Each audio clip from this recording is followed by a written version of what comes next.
Oi, pessoal! Iniciando aqui mais uma das nossas análises. Hoje a gente vai direto para um documento que, sinceramente, fez os alarmes da saúde pública dispararem.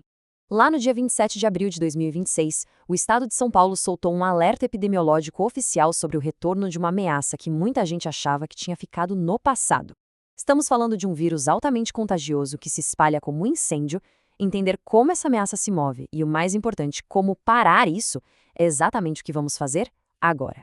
Para ter uma ideia da gravidade da coisa, pensem no número 32. Os casos de sarampo nas Américas simplesmente explodiram 32 vezes em apenas um ano. Um salto de 32 vezes. É um negócio tão assustador que fez a nossa região perder o status de eliminação da doença. Um baita retrocesso para a saúde coletiva, tudo impulsionado por falhas na vacinação e transmissão contínua. Bom, vamos mergulhar a fundo nisso. Esse aqui é o documento oficial do governo, a base de toda a nossa explicação de hoje. E ele não está falando de um risco imaginário não, tá? Ele detalha um caso importado, real e confirmado bem no município de São Paulo. Lendo esse alerta da Secretaria de Saúde, fica claríssimo que o sistema de vigilância teve que operar na capacidade máxima para tentar fechar o cerco logo de cara. Seção 1, Estudo de caso em São Paulo. O cenário de um caso importado confirmado. Olha, essa cronologia mostra direitinho como um vírus atravessa as fronteiras internacionais sem fazer barulho. O documento detalha o caso de um brasileiro de 42 anos que morava na Guatemala. E tem um detalhe aí que é de cair o queixo. Ele era vacinado. O teste genético confirmou que era o genótipo D8. Olha o roteiro dele. Saiu da Guatemala, parou no Panamá e pousou no Brasil em 25 de março de 2026. 4 dias depois, no dia 29, os sintomas bateram. Esse prazo super curto prova que, no fim das contas, viagens aéreas são pontes expressas para vírus. Tá, mas e na prática? Como isso aparece no corpo? O alerta usa um termo médico, o exantema, que nada mais é do que uma erupção maculopapular. Basicamente são aquelas manchas vermelhas que podem ser planas ou um pouquinho altinhas, espalhadas pela pele toda. Esse é o sinal de alerta vermelho para os médicos. Bateu o olho nisso, eles já sabem que não é um resfriadinho qualquer, mas sim um possível vírus do sarampo agindo. E essas manchas não vêm sozinhas, viu? A febre alta é praticamente regra, junto com muita tosse, coriza, aqueles olhos bem vermelhos de conjuntivite e, nesse caso lá de São Paulo, a odinofagia, que é uma dor terrível na hora de engolir. O curioso é que no caso desse paciente não precisou de internação. Ou seja, mesmo quem já foi vacinado pode pegar a doença de uma forma mais leve, mas ainda carrega aquele risco gigantesco de passar o vírus adiante para quem não tem proteção nenhuma. Seção 2. Aumento súbito nas Américas. Uma ameaça em crescimento. Agora, saindo um pouco do paciente em São Paulo e olhando o panorama geral, a coisa fica bem mais preocupante. Os dados não mentem. Durante todo o ano de 2025, a gente teve cerca de 14.890 casos nas Américas. Só que, pasmem, apenas nas primeiras 14 semanas de 2026, a gente já bateu a marca de 16.696 casos. A gente ultrapassou o ano inteiro anterior em menos de 4 meses. É uma curva absurda, mostrando que a região está perdendo o controle de novo. E para fechar o raciocínio de por que o paciente paulista veio de lá, olha esse dado sobre a Guatemala. Só no comecinho de 2026, eles registraram quase 5.000 casos confirmados. Isso faz todo sentido epidemiológico, né? Quando você tem um vírus circulando forte num lugar, misturado com gente viajando para lá e para cá, a exportação do vírus é questão de tempo. Seção 3. O risco da Copa do Mundo e a dinâmica dos eventos de massa. Aqui a gente tem uma distinção super importante. Viagens de rotina trazem um caso isolado aqui e ali, tipo o que a gente acabou de ver. Mas eventos de massa é outra história.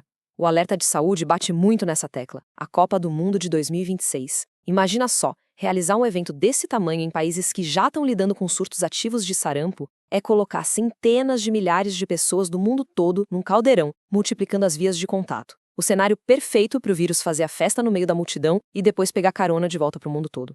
Agora, o que é muito interessante sobre este slide é que a estratégia de defesa não fica só dentro dos hospitais.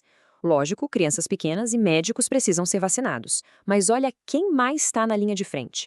Pessoal do turismo, funcionários de portos e aeroportos, motoristas de aplicativo, equipes de hotéis e restaurantes. A ideia é cristalina. É criar um verdadeiro escudo imunológico logo no primeiro contato com os turistas internacionais, bem antes de o vírus conseguir chegar no resto da comunidade. Seção 4. Plano de ação e protocolos rigorosos de saúde.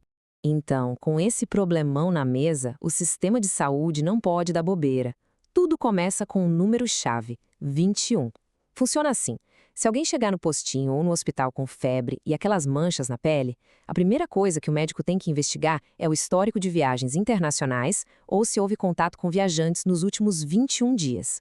Essa janela de 21 dias é o padrão ouro para ligar os pontinhos entre sintomas comuns e um surto global em andamento. Acendeu a luz vermelha? Tem que investigar na hora. E a partir do momento que a suspeita se instala, um relógio implacável começa a correr. 24 horas. Esse é o limite máximo absoluto para as autoridades médicas notificarem a vigilância local. Não dá para deixar para o dia seguinte, não dá para esperar a folga do fim de semana passar. Atrasar esse aviso compromete todo o bloqueio de novas cadeias de transmissão pela cidade. Avisou a vigilância? Na mesma hora, entra em cena esse protocolo super restrito de 4 passos. Primeiro, isolar o paciente imediatamente para cortar o mal pela raiz. Segundo, coletar as amostras para o sequenciamento genético. Terceiro, aquela vacinação de bloqueio seletiva, ou seja, vacinar todo mundo que teve contato com a pessoa. E por último, rastrear e monitorar esses contatos. É um plano tático desenhado para sufocar o contágio e principalmente evitar a transmissão nosocomial, para não deixar o vírus circular lá dentro do hospital entre pacientes e funcionários. Isso ilustra brilhantemente a urgência do documento. O Estado está exigindo atenção redobrada, pessoal.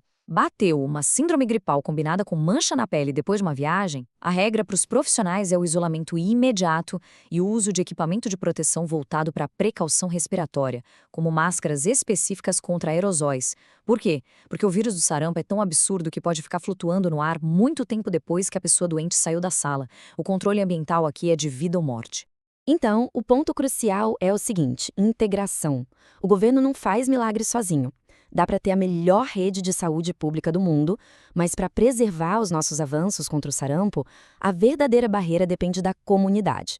Sem as pessoas informando honestamente sobre suas viagens e seguindo à risca as regras de isolamento, nenhum plano governamental se sustenta a longo prazo.